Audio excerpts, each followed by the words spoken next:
8th class నుంచి మాతృభూమి సైనికుని యొక్క సేవలు గుర్తించి స్ఫూర్తి పొంది దేశ సేవకు పూనుకోవాలి అనే ఉద్దేశంతో ఏర్పడిన పాఠం మాతృభూమి. మాతృభూమి పాఠం యొక్క రచయిత పవనీ నిర్మల ప్రభావతి. మాతృభూమి పాఠం. మాతృభూమి ఆమె కూడా మాతృమూర్తి. ఎవరు? పవనీ నిర్మల ప్రభావతి. ఈమె ప్రకాశం జిల్లా ఒంగోలులో జన్మించారు. పవనీ నిర్మల ప్రభావతి ప్రకాశం జిల్లా ఒంగోలులో జన్మించారు. ఈ పాఠం యొక్క ప్రక్రియ వచ్చేసి కథానిక. ఈ యొక్క ఇతివృత్తం వచ్చి దేశభక్తి, కుటుంబ విలువలు. మాతృభూమి పాఠం పవనీ నిర్మల ప్రభావతి. దీని యొక్క ఇతివృత్తం దేశభక్తి, కుటుంబ విలువలు. ప్రక్రియ వచ్చేసి కథానిక. ఇది దేని నుంచి తీసుకున్నారు అంటే కథానిలయం నుండి తీసుకున్నారు. పవనీ నిర్మల ప్రభావతి ప్రకాశం జిల్లా ఒంగోలులో జన్మించారు. జనవరి 15 మనం ఏం జరుపుకుంటాం? సైనికుల దినోత్సవం. జాతీయ సైనికుల దినోత్సవం జనవరి 15న జరుపుకుంటాం. ఈ మాతృభూమి పాఠంలో ఉండే పాత్రలు వచ్చేసి పద్మమ్మ, రాజారావు వీళ్ళ యొక్క కొడుకు వచ్చేసి సుధీర్, చంద్రమ్మ, రోసయ్య వీళ్ళ యొక్క కొడుకు వీర. పద్మమ్మ, రాజారావు వచ్చేసి సుధీర్కి సైనికుల్లో చేరాలని ఇంట్రెస్ట్ ఉంటే వీళ్ళిద్దరూ వద్దని చెప్పేసి ఏదో గుమస్తా పనిలో చేర్పిస్తారు. చంద్రమ్మ, రోసయ్యకు 5 మంది సంతానం అయితే వీళ్ళలో పెద్దవాడు వీర నేను సైన్యంలో చేరతానని అంటే ఒప్పుకుంటారనమాట. వీళ్ళు కాకపోతే మరెవ్వరు దేశానికి సేవ చేస్తారు? యువకులు దేశం కోసం పాటుపడాలి అని ఎవరన్నారు అంటే రోసయ్య అంటాడు. వీళ్ళు కాకపోతే ఇంకెవరు దేశానికి సేవ చేస్తారు? యువకులు దేశం కోసం పాటుపడాలి అనే మాటలు అన్నది రోసయ్య. పవనీ నిర్మల ప్రభావతి యొక్క రచనలు వచ్చేసి శ్రీ, అనాథ, ఎదలో ముళ్ళు, నాగరికత నవ్వుతోంది. ఇవి వచ్చేసి కథా సంపుటాలు. స్త్రీ యొక్క జీవితం ఎలా ఉంటుంది, అది అనాథ అయిన స్త్రీ యొక్క జీవితం ఎలా ఉంటుందంటే ఎప్పుడు ఎదలో ముళ్ళు లాగా నాగరికతే తనను చూసి నవ్వుతూ ఉంటుంది. ఎందుకంటే అనాథ కదా, అందరూ ఉన్న వాళ్ళకే విలువ లేదు. ఇంకా అనాథ అయితే ఎదలో ముళ్ళు గుచ్చేకునేలా నాగరికత నవ్వేలాగా ఉంటుంది ఆ స్త్రీ యొక్క జీవితం. ఈ రాసింది కూడా స్త్రీనే, పవనీ నిర్మల ప్రభావతి. స్త్రీ, అనాథ, ఎదలో ముళ్ళు, నాగరికత నవ్వుతోంది. ఇది వచ్చేసి ఆమె యొక్క కథా సంపుటాలు. ఈమె ఎన్ని కథా సంపుటాలు రాశారు అంటే 7 కథా సంపుటాలు. 7 కథా సంపుటాలు, 17 నవలలు. 7, 17. ఉదయ కిరణాలు, శాపగ్రస్తురాలు, రాలిన పూలు. ఇవి వచ్చేసి నవలలు. ఉదయ కిరణాలు, ఉదయాన్నే శాపగ్రస్తులు రాలిన పూలు పూసుకుంటారు అని చెప్పేసి ఈ నవలలు 17 నవలలు, 7 కథా సంపుటాలు. దేశం కోసం చావడం కంటే గొప్ప ఏముంది, ఇలాంటి మంచి చావు కోరుకోవాలి. ఈ మాటలు అన్నది ఈ లెసన్లో ఎవరు అంటే వీర. దేశం కోసం చావడం కంటే గొప్పే ఉంది, ఇలాంటి మంచి చావునే కోరుకోవాలి అని అంటాడు వీర. చంద్రమ్మను జిజియాబాయితో పోల్చినది ఎవరు అంటే పద్మమ్మ. వీర వచ్చేసి యుద్ధంలో చనిపోతాడు. అప్పుడు వీళ్ళు తల్లిదండ్రులు ఇంకో కొడుకుని కూడా సైన్యంలో చేర్చాలి అని నిర్ణయించుకుంటాడు. అప్పుడు పద్మమ్మ జిజియాబాయితో పోలుస్తుంది చంద్రమ్మను. మొదటి చీఫ్ ఆఫ్ డిఫెన్స్ స్టాఫ్ వచ్చేసి బిపిన్ రావత్ వచ్చేసి భారతదేశం యొక్క మొదటి చీఫ్ ఆఫ్ డిఫెన్స్ స్టాఫ్. ఈయన ఎప్పుడు జన్మించారు? 1958 మార్చి 16న ఉత్తరాఖండ్లోని పౌరీ జిల్లాలో జన్మించారు. 58 మార్చి 16. 2021 డిసెంబర్లో హెలికాప్టర్ ప్రమాదంలో ఈయన చనిపోతారు. డిసెంబర్ 8. 2001లో డిసెంబర్ 8లో చనిపోతే డిసెంబర్ 2021లోనే ఆయనకి పద్మవిభూషణ్ పురస్కారం లభిస్తుంది. 2021లోనే ఆయన చనిపోయింది కూడా 21లోనే. పద్మవిభూషణ్ కూడా 21లోనే లభిస్తుంది. ఈయనకి పరమ విశిష్ట సేవా పురస్కారం, ఉత్తమ యుద్ధ సేవా పురస్కారాలు కూడా వచ్చుంటాయి. పరమ విశిష్ట సేవ, ఉత్తమ యుద్ధ సేవ. సీమాంతర ఉగ్రవాదాన్ని ఎదుర్కొనేందుకు కఠిన విధానాలు ప్రవేశపెట్టింది ఎవరు అంటే బిపిన్ రావత్. సీమాంతర ఉగ్రవాదాన్ని ఎదుర్కొనేందుకు కఠిన విధానాన్ని ప్రవేశపెట్టినది బిపిన్ రావత్. కథానిక ఉంది కదా, కథానిక ఎలా ఉంటుంది అంటే దాంట్లో పాత్రలు, నేపథ్యం, కథనం, జీవిత వాస్తవికత చిత్రణ క్లుప్తత అనేవి ఉంటాయి కథానికలో. మాతృభూమి ఇతివృత్తం వచ్చేసి దేశభక్తి, కుటుంబ విలువలు. ఇది ప్రక్రియ కథానిక. కథానిలయం నుండి తీసుకున్నారు. పవని నిర్మల ప్రభావతి, ప్రకాశం జిల్లా, ఒంగోలులో జనవరి 15 సైనికుల దినోత్సవం. పద్మమ్మ రాజారావుల కుమారుడు సుధీర్, చంద్రమ్మ రోసయ్యల కుమారుడు వీర. వీళ్ళు కాకపోతే మరెవరు దేశానికి సేవ చేస్తారు అనే మాటలనింది రోసయ్య. శ్రీ అనాథ, ఎదలో ముళ్ళు, నాగరికత నవ్వుతుంది వచ్చేసి కథా సంపుటాలు. 7 కథా సంపుటాలు, 17 నవలలు. ఉదయకిరణాలు, శాపగ్రస్తురాలు, రాలిన పూలు వచ్చేసి ఈమె యొక్క నవలలు. పవని నిర్మల ప్రభావతి యొక్క నవలలు. మొదటి chief of defence staff Bipin Rawat. ఈయన చనిపోయింది డిసెంబర్ 8, 2021లోనే. ఈయనకి పద్మవిభూషణ్ కూడా వస్తుంది. సీమాంతర ఉగ్రవాదాన్ని ఎదుర్కొనే కఠిన విధానాన్ని ప్రవేశపెట్టింది కూడా బిపిన్ రావత్. నెక్స్ట్ పాఠం వచ్చేసి శతక సౌరభం. శతక సౌరభం వచ్చేసి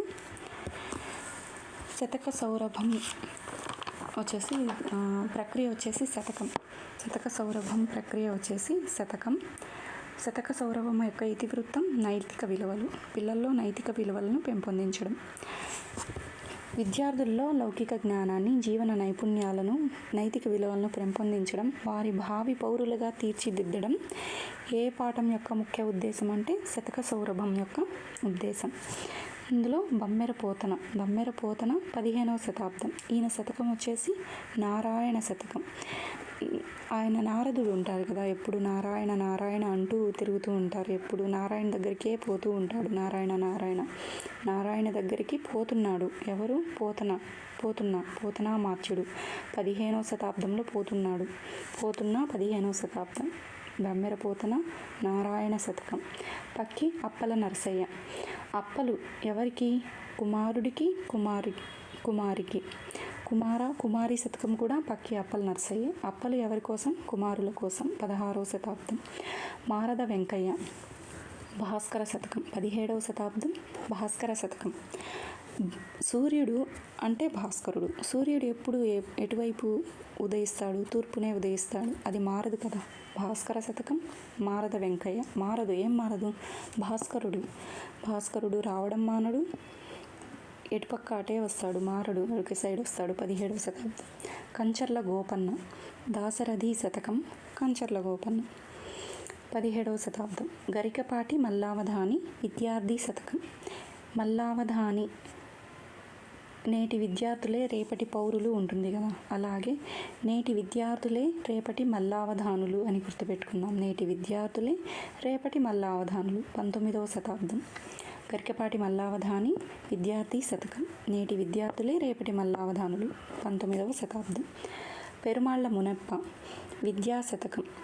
విద్య రావాలంటే ఎవరికి మొక్కాలి? పెరుమాళ్ళకి మొక్కాలి. విద్య రావాలంటే పెరుమాళ్ళకి మొక్కాలి. నేటి విద్యార్థులే రేపటి మల్లావధానులు. 20వ శతాబ్దం. పెరుమాళ్ళు వచ్చేసి 20వ శతాబ్దం. మాచిరాజు శివరామరాజు.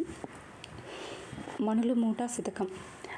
మంచి రాజువయ్యా అని చెప్పేసి పొగిడితే రాజుని మనులు మూటలు ఇస్తారు. మంచిరాజు శివరామరాజు. మంచి రాజువి నువ్వు అని చెప్పేసి పొగిడితే మణులు మూటలు ఇస్తారు ఆయనకి. 20వ శతాబ్దం. గుండ్లపల్లి నరసమ్మ. వరదరాజా శతకం. వరదొస్తే నరసమ్మ భయపడింది అనుకుందాం. వరదొస్తే ఎవరు? లేడీసే కదా భయపడేది. వరద, నరసమ్మ. గుండ్లపల్లి నరసమ్మ వరదరాజా శతకం. 20వ శతాబ్దం. కొండూరు వీర రాఘవాచారి. కొండూరు అంటే ఇదొక ఊరు. కొండూరులో ఎవరున్నారు? వీర రాఘవాచారికి మిత్రులున్నారు. మిత్ర సాహిశ్రీ శతకం. కొండూరు ఊరే. కొండూరులో ఎవరున్నారు? మిత్రులున్నారు. మిత్ర సాహిశ్రీ శతకం. కొండూరు వీర రాఘవాచారి. భర్తృహరి. ఈయన వచ్చేసి 7వ శతాబ్దం. సుభాషిత త్రిశతి. సుభాషిత రత్నావళి అయితే ఏనుగు లక్ష్మణ కవి. 18వ శతాబ్దం. సుభాషిత త్రిశతి అయితే భర్తృహరి. ఈయన 7వ శతాబ్దం. బమ్మెర పోతున్నా. ఎక్కడికి పోతున్నా? నారాయణ అనుకుంటూ నారదుడు ఎక్కడికి వెళ్తాడు? పోతన. నారాయణ శతకం. బమ్మెర పోతన. పక్కి అప్పల నరసయ్య అప్పలు ఎవరికి? కుమారులకి. మారద వెంకయ్య ఏం మారదు? సూర్యుడు వచ్చే దిశ మారదు. భాస్కర శతకం మారద వెంకయ్య. కంచర్ల గోపన్న దాశరథి శతకం. నేటి విద్యార్థులే రేపటి మల్లావధానులు. విద్యార్థి శతకం మల్లావధాని. పెరుమాళ్ళు మునప్ప విద్యా శతకం. విద్య రావాలంటే పెరుమాళ్ళకి మొక్కుకోవాలి. మంచిరాజుని పొగిడితే మునుల మూటలిస్తారు. మంచిరాజు అని పొగిడితే మనులు మూటలిస్తారు. గుండ్లపల్లి నరసమ్మ వరదరాజా శతకం. కొండూరు వీరరాఘవాచారి మిత్ర సాహిశ్రీ శతకం. కొండూరులో ఎవరున్నారు? మిత్రులున్నారు. భర్తృహరి సుభాషిత త్రిశతి. ఏనుగు లక్ష్మణ కవి సుభాషిత రత్నావళి. వచ్చేసి ఏనుగు లక్ష్మణ కవి 18వ శతాబ్దం, భర్తృహరి 7వ శతాబ్దం, కొండూరు వీరరాఘవాచారి 20వ శతాబ్దం. శతక సౌరభం. భర్తృహరి 7వ శతాబ్దం, సుభాషిత త్రిశతి. ఇతరులపై పగలేని జీవితం గడిపారనుకోండి, ఇతరులపై పగలేని జీవితం గడిపే అది దేనికి సమానం అంటే ఉపవాసం ఉన్నంత ఉపవాసం ఉంటారు కదా, ఉపవాసం ఉంటే పుణ్యం అంటారు కదా, ఆ ఉపవాసమే ఉండనవసరం లేదు పుణ్యం కోసం. ఇతరులపై పగలేని జీవితం గడిపితే చాలు, అది ఉపవాసం ఉన్నంత పుణ్యం అని. ఘనసారం అంటే కర్పూరం. కర్పూరం ఎలా ఉంటుంది? ఘనం రూపంలో ఉంటుంది కదా. ఘనసారం అంటే అర్థం కర్పూరం. సారయస అంటే శ్రేష్టమైన కీర్తి కలవాడు అని అర్థం. సారయస అంటే శ్రేష్టమైన కీర్తి కలవాడు. నూనృతము అంటే ప్రియమైన మరియు సత్యమైన. వీటికి నూనృతము అంటే ప్రియమైన, సత్యమైన.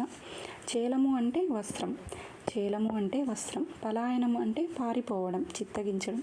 మనం ఫైట్ ఆర్ ఫ్లైట్ హార్మోన్ ఉంది కదా, అడ్రినలిన్. పోరాటమా, పలాయన, చిత్తగించడమా, పారిపోవడం.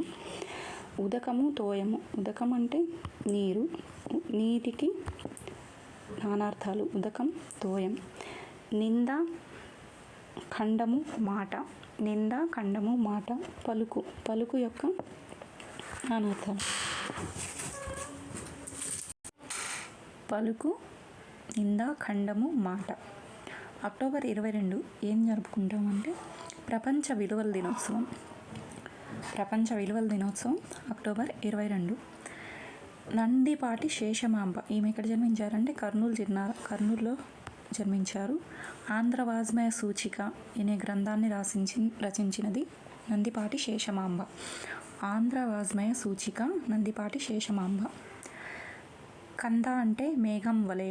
శరం అంటే బాణం. కంద మేఘం వలె. చిత్తము మనసు చిత్తశుద్ధిగా ఉంచుకోవాలంటాం కదా. చిత్తము అంటే మనసు. వాసము అంటే దూరం. హసం అంటే నవ్వు. హాసం అంటే నవ్వు. 100 పద్యాల రచనను ఏమంటారు? శతకం. 100 పద్యాల రచనను శతకం అంటారు. శతకంలో ఏముంటాయి అంటే ముక్తకాలు ఉంటాయి. ముక్తకము అంటే ఏంటంటే ఏ పద్యానికి ఆ పద్యం స్వతంత్ర భావం కలిగి ఉండడాన్ని ముక్తకం అంటారు. 100 పద్యాలైతే శతకం. శతకంలో ముక్తకాలు ఉంటాయి. ముక్తకాలు అంటే ఏ పద్యానికి ఆ పద్యం స్వతంత్ర భావం కలిగి ఉండటాన్ని ముక్తకం అని అంటారు. అలాగే థర్డ్ లెసన్ నా యాత్ర ఈ లెసన్ని రచించినది బులుసు వెంకటరమణయ్య. యాత్రలు ఎలా చేస్తారు? బస్సులోనే చేస్తారు. ఉన్నవాళ్ళైతే కారులోనో బండిల్లోనో పోతారు. ఎక్కువ మంది ఎలా చేస్తారు? బస్సులో. నా యాత్ర బులుసు వెంకటరమణయ్య. ఈ లెసన్ యొక్క ఇతివృత్తం వచ్చేసి జాతీయ సమైక్యత, దర్శనీయ స్థలాలు, ప్రక్రియ, యాత్రా రచన. వాళ్ళు చేసిన యాత్రల గురించి విశిష్టతలు వివరిస్తూ చేసే రచనే యాత్రా రచన. బులుసు వెంకటరమణయ్య ఎక్కడ జన్మించారంటే విజయనగరం జిల్లా రామతీర్థంలో జన్మించారు. యాత్ర విజయవంతం అవ్వాలని ఎక్కడి వరకు? రామతీర్థం వరకు. బస్సులో యాత్ర విజయవంతమైంది రామతీర్థం వరకు. విజయనగరం జిల్లా రామతీర్థంలో జన్మించారు. ఇది దేంట్లో నుంచి తీసుకోబడిందంటే నా ఉత్తర భారతదేశ యాత్ర నుంచి తీసుకోబడింది. నా యాత్ర వచ్చేసి నా ఉత్తర భారతదేశ యాత్ర నుంచి తీసుకోబడింది. ఈయన కలం పేరు రావు. కలం పేరు రావు. ఏం రావు? బస్సులు రావు. ఎవరి కలం పేరు రావు? బులుసు వెంకటరమణయ్య కలం పేరు రావు. ఏమి రావు? బస్సులు రావు, టయానికి రావు. 2 సార్లు ఆంధ్రప్రదేశ్ సాహిత్య అకాడమీ అవార్డు పొందినవారు బులుసు వెంకటరమణయ్య. ఈయన ప్రత్యేకత ఏంటంటే 2 సార్లు ఆంధ్రప్రదేశ్ సాహిత్య అకాడమీ పొందారు. చిన్నయ్య సూరి బాల వ్యాకరణం రాశారు కదా, ఆయన బాల వ్యాకరణానికి పీఠిక రాశారు. పీఠిక లేదా టీక రాసింది ఎవరు అంటే బులుసు వెంకటరమణయ్య. చిన్నయ్య సూరి రచించిన బాల వ్యాకరణానికి బస్సులో వెళ్ళి మరీ టీక రాశారు. బాల వ్యాకరణానికి టీక రాసింది బులుసు వెంకటరమణయ్య. 16 రాత్రులు, అప్పటి ముచ్చట్లు, గజపతి రాజుల సాహిత్య పోషణ, గజపతుల నాటి గాథలు, దీపకళికలు ఈయన యొక్క రచనలు. ఈ 16 రాత్రులు అనేది కథా సంకలనం. బులుసు వెంకటరమణయ్య యొక్క కథా సంకలనం వచ్చేసి 16 రాత్రులు. బస్సులో 16 రాత్రులు యాత్ర చేశాడు అనుకున్నాం. 16 రాత్రులు యాత్ర చేసేటప్పుడు గమ్ముగుండరు కదా, అప్పటి ముచ్చట్లు. ఎవరి ముచ్చట్లు? గజపతి రాజుల సాహిత్య పోషణ గురించి ముచ్చట్లు, గజపతుల గాథల గురించి ముచ్చట్లు, దీపకళికలు గురించి, వీటి గురించి ముచ్చట్లు చేసుకుంటారు. బస్సులో వెళ్ళేటప్పుడు ఖాళీగా అయితే వెళ్ళరు కదా. 16 రాత్రులు అనేది కథా సంకలనం. 16 రాత్రులు బస్సులో వెళ్ళారనుకుందాం, అప్పుడు ముచ్చట్లు పెట్టుకుంటారు. అప్పటి ముచ్చట్లు. ఎవరి ముచ్చట్లు? గజపతుల రాజుల సాహిత్య పోషణ గురించి, గజపతుల నాటి గాథల గురించి, దీపకళికల గురించి ముచ్చట్లు పెట్టుకున్నారని గుర్తుపెట్టుకుందాం. ఈయన ప్రత్యేకత ఏంటంటే కాశీ విశ్వవిద్యాలయంలో అలంకార శాస్త్రంపై పరిశోధన చేశారు. కాశీ విశ్వవిద్యాలయంలో అలంకార శాస్త్రంపై పరిశోధనలు చేసింది బులుసు వెంకటరమణయ్య. మా యాత్ర అనేది ఎవరు రాశారు అంటే దేవులపల్లి కృష్ణమూర్తి. ఆ యాత్ర అయితే బులుసు వెంకటరమణయ్య, మా యాత్ర అయితే దేవులపల్లి కృష్ణమూర్తి. బుద్ధుడు బుద్ధగయలో జ్ఞానోదయం అవుతుంది కదా. ఎన్నో ఏట జ్ఞానోదయం అవుతుందంటే 29వ ఏట జ్ఞానోదయం అయ్యి గౌతమ బుద్ధుడిగా మారతాడు. నా యాత్ర అనేది ఎక్కడి నుంచి స్టార్ట్ అవుతుంది అంటే మద్రాసు నుంచి స్టార్ట్ అవుతుంది. మద్రాసు నుంచి స్టార్ట్ అయ్యి అక్కడి నుంచి ఆయన చూసినవన్నీ వివరించుకుంటూ పోవడమే నా యాత్ర. ఆయన నెల్లూరు జిల్లాకి వెళ్ళారంట. నెల్లూరులో ఎక్కడుందంట? నెల్లూరు పెన్నా నదికి దక్షిణంగా ఉందంట. పెన్నా నదికి దక్షిణంగా ఉన్న నగరం ఏది అంటే నెల్లూరు. శ్రీ రంగనాథ దేవాలయం ఏ నది ఒడ్డున ఉంది అంటే పెన్నా నది ఒడ్డున. ఎక్కడుంది? నెల్లూరులో పెన్నా నది ఒడ్డునే శ్రీ రంగనాథ దేవాలయం ఉంది. నెల్లూరు ఏ నదికి దక్షిణంగా ఉంది అంటే పెన్నా నదికి. నెల్లూరులోని శ్రీ రంగనాథ దేవాలయం ఏ నది ఒడ్డున ఉంది అంటే పెన్నా నది ఒడ్డున. సేవాగ్రామం. గాంధీ నిర్మించిన ఆదర్శ గ్రామం పేరు సేవాగ్రామం. గాంధీయే సేవ కదా. గాంధీని నిర్మించిన ఆదర్శ గ్రామం సేవాగ్రామం. మూలాధార విద్య నేర్పు ఉపాధ్యాయులకు శిక్షణ ఇచ్చే ప్రదేశం వచ్చేసి వార్ధ. మూలాధార విద్య నేర్పే ఉపాధ్యాయులకు శిక్షణ ఇచ్చే ప్రదేశం వచ్చేసి వార్ధ. యమునా నదీ తీరం. యమునా నదీ తీరంలో ఏముంది? తాజ్మహల్ ఎక్కడుంది? యమునా నదీ తీరంలో ఉంది. ఉగ్రసేనుడి యొక్క రాజధాని మధుర. గీతా మందిరంను నిర్మించింది ఎవరంటే బిర్లా మహాశయుడు. ఈయన చూసినవి.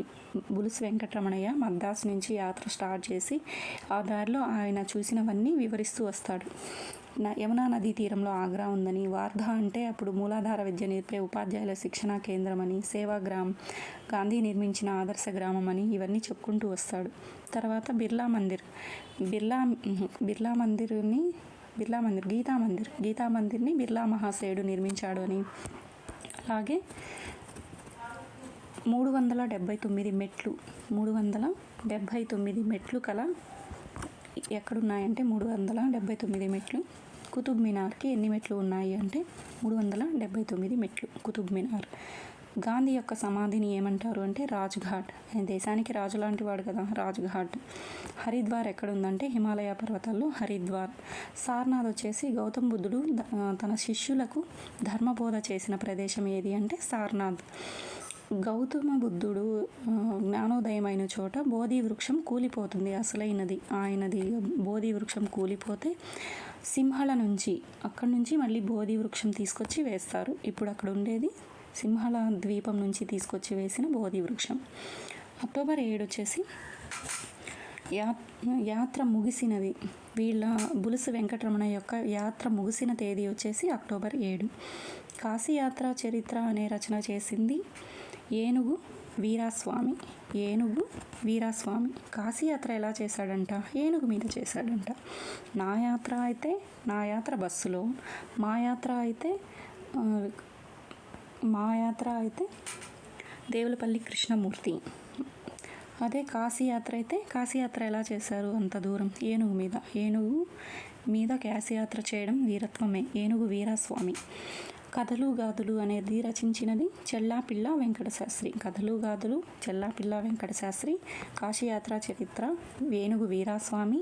రాజ్ఘాట్ భారతదేశానికి రాజు వంటి వాడు, గాంధీ కాబట్టి గాంధీ సమాధి రాజ్ఘాట్. హరిద్వార్ ఎక్కడుంది? హిమాలయాల్లో. సారనాథ్ వచ్చి బుద్ధుడు ధర్మబోధ చేసిన ప్రదేశం. సింహళలో నుంచి తీసుకొచ్చారు ఏంటి? బోధి వృక్షం. అక్టోబర్ 7న యాత్ర ముగిసింది. కాశీయాత్ర చరిత్ర దేని మీద చేశాడు? ఏనుగు మీద. కథలు గాథలు చెల్లాపిళ్ళ వెంకట శాస్త్రి. ఈ నా యాత్ర పాఠంలో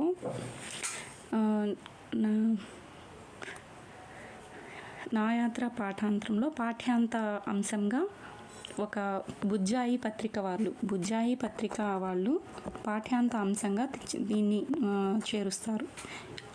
గెలుపు నాదే అనే పాఠాన్ని చేర్పిస్తారు. ఈ గెలుపు నాదే పాఠం యొక్క ఏంటంటే మాళవికా నగరానికి కోశాధికారిని నియమించే వృత్తాంతంతో ఉండే పాఠమే గెలుపు నాదే. దీంట్లో ఉండే పాత్ర పేరు మాధవుడు. ఏప్రిల్ 18 ఏంటంటే ఏప్రిల్ 18 విలువల దినోత్సవం. ఏప్రిల్ 18. ఉదది అంటే జలమును ధరించినది. క్షేత్రము అంటే దైవం వెలసిన ప్రదేశం. ఉదది అంటే జలమును ధరించినది. క్షేత్రము అంటే దైవం వెలసిన క్షేత్రం, దైవక్షేత్రం అంటారు కదా. శివుడు అంటే సాధువుల హృదయాన శయనించువాడు. శివుడు అంటే సాధువుల హృదయాన శయనించువాడు. మిత్రుడు అంటే సర్వప్రాణుల యందు స్నేహయుక్తుడు మిత్రుడు. నా యాత్ర దేంట్లో వెళ్ళాను? బస్సులో. జాతీయ సమైక్యత, దర్శనీయ స్థలాల గురించి, ప్రక్రియ వచ్చి యాత్రా రచన, విజయవంతంగా రామతీర్థం వరకు అట్లా గుర్తుపెట్టుకున్నాం. ఇది నా ఉత్తర భారతదేశ యాత్ర నుంచి తీసుకున్నారు. రావు వచ్చేసి కలం పేర్లు. 2 సార్లు సాహిత్య అకాడమీ, ఆంధ్రప్రదేశ్ సాహిత్య అకాడమీ పురస్కారం. చిన్నయ సూరి బాల వ్యాకరణానికి టీకా. 16 రాత్రులు అనేది కథా సంకలనం. అప్పటి ముచ్చట్లు, గజపతి రాజుల సాహిత్య పోషణ, గజపతుల నాటి గాథలు, దీప కళికలు, ఇవన్నీ ఆయన రచనలు. కాశీ విశ్వవిద్యాలయంలో అలంకార శాస్త్రంపై పరిశోధనలు చేసింది బులుసు వెంకటరమణయ్య. బస్సులో వెళ్ళాలంటే అలంకరించుకుంటారు కదా, అలంకార శాస్త్రంపై పరిశోధన. మా యాత్ర దేవులపల్లి కృష్ణమూర్తి. 29వ ఏట బుద్ధగయలో ఆయనకి ఏ ఏట జ్ఞానోదయం అయిందంటే 29వ ఏట బుద్ధగయలో జ్ఞానోదయమై గౌతమ బుద్ధుడిగా మారాడు. ఎక్కడి నుంచి నా యాత్ర స్టార్ట్ అయిందంటే మద్రాసు నుంచి. నెల్లూరు ఏ నదికి దక్షిణంగా ఉందంటే పెన్నా నదికి. శ్రీ రంగనాథ దేవాలయం ఏ నది ఒడ్డున ఉందంటే పెన్నా నది ఒడ్డున. నెల్లూరులో పెన్నా నది ఒడ్డున. సేవాగ్రామ్ గాంధీ నిర్మించిన ఆదర్శ గ్రామం. వార్ధా వచ్చి ఉపాధ్యాయులకి శిక్షణ. యమునా నదీ తీరంలో ఆగ్రా. ఉగ్రసేనుడి రాజధాని మధుర. గీతామందిరం బిర్లా మహాశయుడు. 379 మెట్లు కుతుబ్ మినార్. రాజ్ఘాట్ గాంధీ సమాధి. హరిద్వార్ వచ్చేసి హిమాలయాల్లో. సారనాథ్ వచ్చేసి బుద్ధుడి బోధనలు వాళ్ళ శిష్యులకు మొదటిసారిగా ధర్మోపదేశం. సింహల నుంచి బోధి వృక్షాన్ని తెచ్చి అక్కడ వేసున్నారంట. అక్టోబర్ 7న యాత్ర ముగిసింది. కాశీయాత్ర చరిత్ర దేని మీద చేశాడు? ఏనుగు మీద. కథలు గాథలు చెల్లాపిళ్ళ. గెలుపు నాదే అనేది మాళవికా నగరం గురించి. ఏప్రిల్